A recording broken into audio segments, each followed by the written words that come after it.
ప్రపంచంలోని 5 అత్యవసర సిగ్నల్స్ గగనతలం, సాగర రవాణా వ్యవస్థలకు బహు కీలకం. వాటిలో మనకి ముఖ్యమైనవి మేడే. ఈ మేడే అంటే అత్యంత ప్రమాదకరమైన సందర్భంలో మాత్రం వాడతారు. 3 సార్లు మేడే మేడే మేడే అని చెప్పడం ద్వారా ఏటీసీకి ప్రమాదం గురించి హెచ్చరికలు పైలట్లు చేస్తారు. ఇది తక్షణమే అన్ని కమ్యూనికేషన్ ఛానల్ సంపూర్ణ ప్రాధాన్యతను సంతరించుకుంటుంది. అలాగే పాస్ ఇది అత్యవసర సహాయాన్ని గుర్తు చేస్తుంది. ఇంజిన్ సమస్య లేదా వైద్య సమస్యల వంటి వాటికి సంకేతము.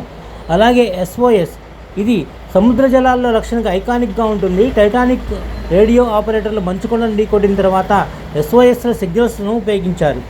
అలాగే సిక్యూడి అంటే ఇందులో డి అంటే డిస్ట్రెస్, అంటే ప్రకృతి విపత్యాలకు దీన్ని వాడతారన్నమాట. స్కురిట్ మేడే పాస్తో పాటు స్కురిట్ కూడా ఒక విధానమైన ప్రామాణిక వాయిస్ కాల్. భద్రతా సమాచారం, వాతావరణంలోని అపసవ్యతలు, నావిగేషన్ ప్రమాదాల గురించి హెచ్చరిస్తుంది.